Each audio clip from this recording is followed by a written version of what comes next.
सुषमा अंधारे आपल्या सोबत आहेत। सुषमाजी, मुंब्रा ते दिवा दरम्यान 5 प्रवासी पडलेले आहेत आणि त्यांचा मृत्यू झाल्याची अतिशय धक्कादायक बातमी समोर येतेय।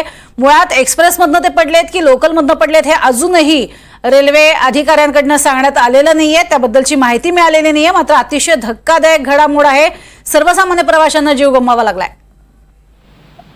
अत्यंत दुर्दैवी घटना आहे। ज्या कुटुंबातले ह्या व्यक्ती आहेत त्यांच्या सगळ्यांच्या प्रति संवेदना व्यक्त करते। त्या सगळ्यांच्या प्रति श्रद्धांजली आम्ही व्यक्त करतो। मात्र जरी आपण मानवी संवेदनेच्या अंगाने जरी म्हटलं तरी सुद्धा मुळात हे मृत्यू खरंच नैसर्गिक पद्धतीने अफरातफरी झाली म्हणून ती मानव निर्मित हलगर्जीपणामुळे झालेत याची चौकशी व्हायला हवी। कारण वारंवार रेल्वेच्या सुरक्षेचा प्रश्न निर्माण होतो। वारंवार मुंबईतली वाढती गर्दी, लोकसंख्या, ट्रॅफिक हे सगळं पाहता प्लॅटफॉर्मवर आवश्यक सेवा सुविधा आणि प्लॅटफॉर्मची उंची या अनेक मुद्द्यांवर चर्चा फक्त होते, मात्र त्याची उपाययोजना अजूनही केली जात नाही, हे वाईट आहे। नक्कीच। आता ज्यावेळेला आमचं बोलणं झालेलं होतं रेल्वे अधिकाऱ्यांशी सुद्धा आणि स्थानिक खासदारांशी सुद्धा, त्यांनाही अजून पूर्ण कल्पना नव्हती की घडलेली घटना नेमकी काय आहे, की हे सगळेजण जे आहेत ते एक्सप्रेसमधनं पडलेले आहेत की लोकलमधनं। मात्र मुळात पुन्हा प्रश्न तोच निर्माण होतो। सगळीकडे सुसज्जता येते, सुविधा चांगल्या केल्या जात आहेत, मात्र सर्वसामान्य प्रवाशांच्या सुविधेचं काय, याबद्दल कसा आवाज उठवणार आहात तुम्ही येत्या काळात? नाही, या संबंधाने आम्ही वारंवार आमचे नेते सन्माननीय आदित्यजी वारंवार त्यावर प्रश्न विचारत आहेत आणि संबंधितांना पत्रव्यवहार किंवा संबंधितांना त्याचा जाब मागितला जात आहे।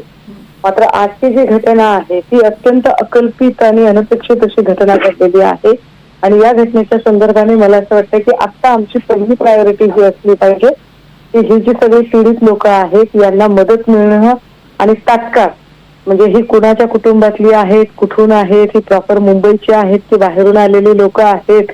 जसं आपण म्हणत की एक्सप्रेस वेवर घडलेला असेल की लोकलवर माहित नाही, एक्सप्रेसच्या जर याच्यातले असतील तर ही राज्यभरातल्या कुठल्याही इतर शहरांमधली लोक असू शकतात।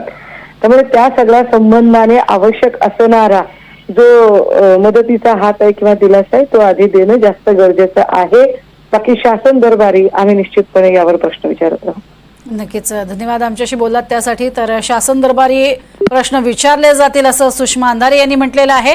आणि सध्याची मोठी घडामोड आपण बघतोय, तब्बल 5 प्रवाशांना आपला जीव गमवावा लागलेला आहे। ट्रेनमधनं पडून ही दुर्घटना झाल्याचं समजतंय। तब्बल 5 प्रवासी हे मृतावस्थेत आपल्याला पडलेले पाहायला मिळत आहेत रेल्वे ट्रॅकवरती आणि त्याचबरोबरीनं प्लॅटफॉर्मवरती सुद्धा पडलेले हे लोक प्रवासी आपल्याला पाहायला मिळतात।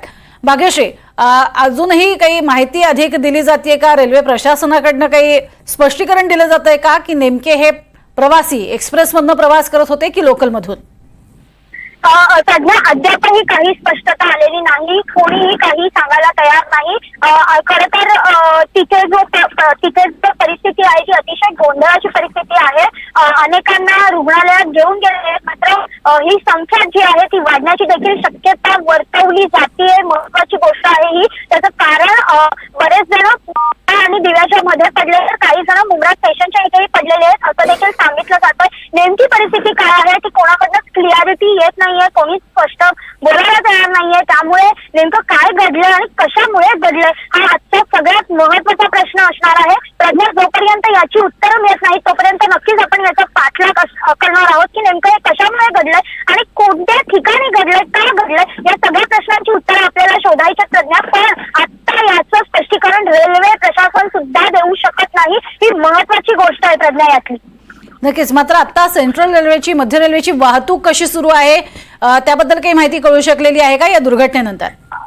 या दुर्घटनेनंतर सध्या मध्य रेल्वेची जी वाहतूक आहे ती निश्चितच खोळंबलेली आहे, कारण जे मृतदेह पडलेले आहेत ते स्टेशनवर पडलेले आहेत अशी माहिती येते। त्याच्यामुळे ते उचलण्यासाठी जी प्रोसेस आहे ती सध्या प्रक्रिया सुरू आहे। काहींना रुग्णालयात घेऊन जाण्याची धावपळ सुरू आहे आणि या सगळ्यामुळे जो दिवा ते मुंब्रा पट्टा आहे तिथेच ट्रेन मुळात थांबलेल्या आहेत आणि लागोलाग मागे ट्रेन थांबलेल्या आहेत अशी माहिती मिळते। मात्र ट्रेन ज्या आहेत त्या मात्र 20 ते 22 मिनिटांनी येणार आणि जाणारही दोन्ही मार्गाच्या ट्रेन ज्या आहेत त्या 20 मिनिटं उशिरा असल्याची माहिती देखील हाती आलेली आहे प्रज्ञा। नक्कीच भाग्यश्री, थोडंसं थांबवतीये।